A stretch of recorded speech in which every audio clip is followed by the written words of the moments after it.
Can you read this letter? Very important, twin girls led single dad veteran to billionaire rescue. Have you ever opened a letter that changed your entire life? If you found one on your doorstep today, would you take the time to read it, or just toss it aside, thinking it's nothing? Because one single letter, written in the trembling hands of two little girls, turned a lonely single dad's life upside down. Before we go deep into this emotional journey, hit that like button if you believe kindness can change destinies, and subscribe if you still believe miracles find those who least expect them. It all began on a cold evening. David Miller, a single dad and a retired Marine veteran, had just finished his late-night security shift. His boots were heavy with the weight of exhaustion and old memories. Life hadn't been kind since his wife passed away 3 years ago. He worked 2 jobs to keep his twin daughters, Lily and Grace, in school, and still, some nights, he'd sit quietly at the table, staring at unpaid bills, wondering how long he could keep fighting this silent war. But that night, something unusual caught his eye. Tucked under his old apartment door, a small, crumpled envelope lay waiting. On it, in childish handwriting, were the words, "Can you read this letter?" Very important. He frowned. It wasn't from his girls, they were already asleep. And it didn't look like junk mail. He sat down, tore it open, and began to read. Inside was a shaky note, written with colored pencils. Greater than, "Dear kind person. We need help. Our dad is sick and can't work anymore. We don't have food. We're scared. Please don't tell anyone. We just need someone who can fix things." From the twins next door. David froze. He looked toward the old apartment across the hallway. He'd seen 2 quiet little girls before, maybe around Lily and Grace's age, always holding hands, always hiding behind their door. Their father, he remembered seeing him once, pale and coughing. His heart tightened. He looked back at his girls, sleeping peacefully, and something inside him said he couldn't ignore that letter. He knew what it felt like to be desperate, to feel helpless.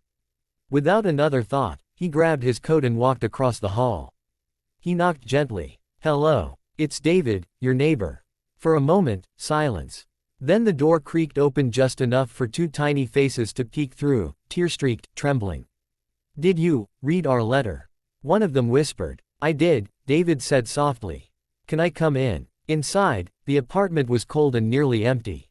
Their father, pale and weak, lay on an old couch, wrapped in a thin blanket. His breathing was shallow, his eyes half open. David immediately crouched beside him. "Sir, I'm a veteran. Let me help. You need a doctor." The man tried to speak, his voice faint.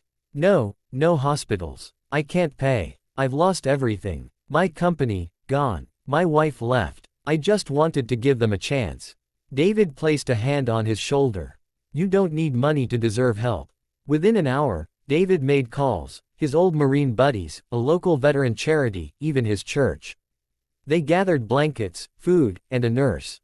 Within a day, the man was in stable condition at a local clinic.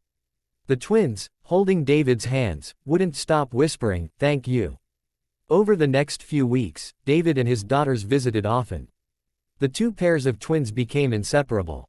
The laughter that had been missing in David's home returned, echoing in every corner like sunlight breaking through clouds.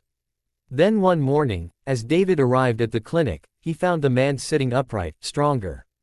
"David," he said with watery eyes, "you didn't just save me. You saved my girls. You didn't even know who I was." David smiled. "Didn't need to." The man reached into his bag and handed David a sealed envelope. "When I collapsed, I thought I'd lost everything. I built a company from nothing, a construction empire. I signed it over to a lawyer weeks ago, planning to sell it before I died, to keep my girls fed. But you gave me hope again. This letter, it's yours. It's a transfer of equity. You're now my partner. 50%. David's eyes widened. "I can't." "You can," the man said firmly. "Because the world needs more men like you. You didn't help for money. You helped because you cared." Tears filled David's eyes. All his life, he'd fought battles, lost love, and nearly lost hope. But one act of kindness, a single moment of compassion, had turned everything around. Months later, David stood in front of a crowd of workers, now co-owner of a company that built homes for veterans and single parents. His daughters stood beside him, hand in hand with the twins who once wrote a desperate letter. As he looked at them, he said into the microphone, "You never know what letter might land at your door, what small cry for help might hold the power to change everything. Don't ignore the signs. Read them. Act. Because sometimes, saving someone else, is how you save yourself." The audience rose to their feet, applause echoing through the hall. David looked up, whispering a silent thank you to his late wife, knowing she would have been proud.